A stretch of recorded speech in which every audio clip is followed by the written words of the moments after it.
What happens when the very things that God forbids us to tap into now becomes a program at a university? Things like magic and the occult have now found their way into higher education in the UK. How long before this makes its way into the United States and in schools? The University of Exeter, located in the UK, will now be offering master degree programs in magic and the occult. Starting next fall, September 24, students will now be able to, quote, explore the history and the impact of witchcraft and magic around the world on society and science. Now, on the surface, learning about the history and impact of magic or witchcraft or the occult isn't necessarily a bad thing, right?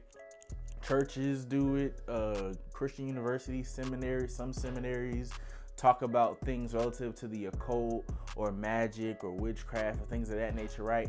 But the sole purpose when churches and Christian universities and seminaries and programs or Christian YouTubers talk about it, the sole purpose is to educate the believer who may be uninformed and equip that same believer with that information to be able to combat witchcraft or signs of witchcraft or signs of the occult or signs of magic within their life or within their loved one's life, right? So most of the times when we see the church talking about witchcraft or magic, the occult, it's for the purpose of combating it and condemning it, right? But what we see here on this university level is like now they're bringing it to a university and saying, okay, we're not combating it or condemning it, we're trying to embrace it. So we see right here, it says British University offers master's degree in magic and the occult.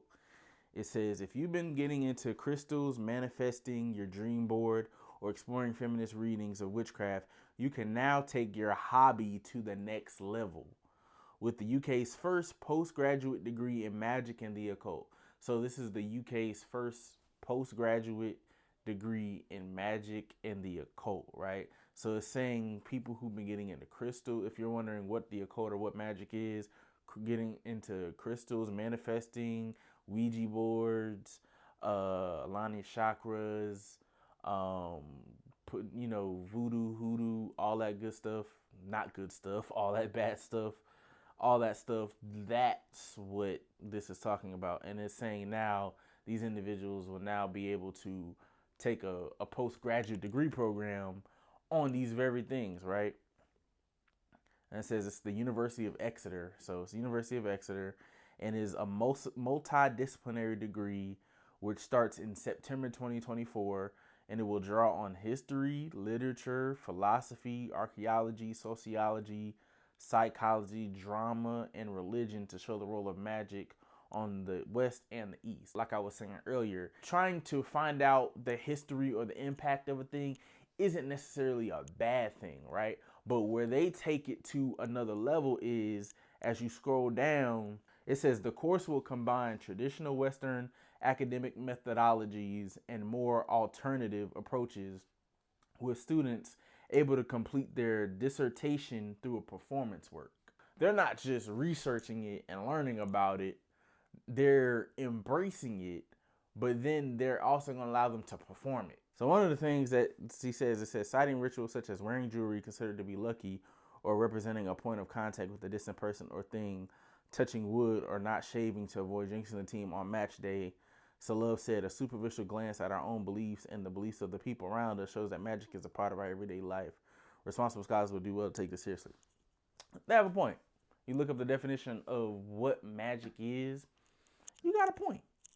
You have a solid point that a lot of people are unaware that they're practicing practicing magic. You know what I'm saying? Like, I'll go to college, I'm like, what the heck is splitting the pole? I don't know what splitting the pole is. I don't know about no stepping on no crack, break your mother's back. I ain't grew up hearing none of that stuff. But then you go to college and then people are like, oh, don't split the pole. Oh yeah, you don't split no pole. Or don't throw no hat on my bed. Or all this other stuff like that. Like, that's the stuff I started to encounter, right? And as Christians, I don't believe in that. I don't think Christians should believe in that. But it's just weird to see it in an academic level, right? And then it makes you think about the U.S. Like, okay, I wonder if there are courses in the U.S. are going to be courses on a graduate level that practice magic and practice the occult and teaching people how to do that. And the reason why I think, why I'm making the video and the reason why I'm telling you guys about this is because I don't think that we should practice magic or that we should practice the occult. I think that when individuals practice magic or forms of magic or forms of the occult, I think it opens the door for the enemy to be able to provide a snare. I think it opens the door to demonic oppression. I think it opens doors that, you know, will be hard to shut, especially if you're unaware of what you're doing. I think it opens doors. So in the end, it seems like this is a push to get magic in the occult in the academia realm, to get more people practicing and get more people comfortable with the occult and get more people comfortable with making magic or practicing or playing with magic. And by getting it on, it's almost like by getting it on the academic level, you're how can I put this? You're appealing to the intellectual who doesn't already believe in God. You're appealing to the intellectual that doesn't already believe in God, one, but then you're also desensitizing the other people who, by putting it in academia, because it's just almost like when it comes to what's on the television. A lot of people trust what comes across their television because it's on television, right? And it's the news, and why would they lie, etc., right? So it's almost like put it in academics, get it into the schools, and if it's in the schools and we can prove or make it seem articulate or make it seem beneficial and make it sound studious, then people would embrace it and become a friend to it or become akin to it and fall in love with it, and then open up all the doors in their life, right? But then it also makes me think about, like, okay, what's going to happen with the next generation, right? So this is 2023 and we're starting to see this in 2024. Where are we going to be at 5 years from now? Will they start trying to say, okay, if they have success with this program, because from the article it says that a lot of people signed up, so okay, from success from this program, we're going to now have it move down, and then in your local school system they're now practicing, you know, magic or the occult, right, with your elementary students or with your high school students, right? They're now start to practice it because they saw the benefits on a higher level, right?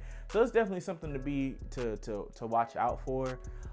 If you are in the UK and you're watching this video, let me know your thoughts, because this is happening near and around your area.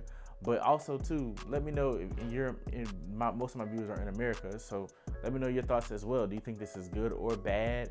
And then how should the church respond, right?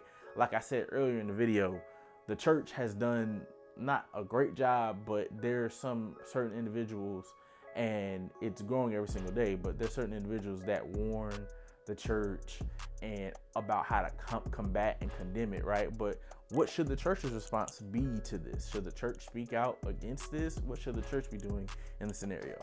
So let me know what you guys think about this video, and I'll holler at you guys on the next video. Peace.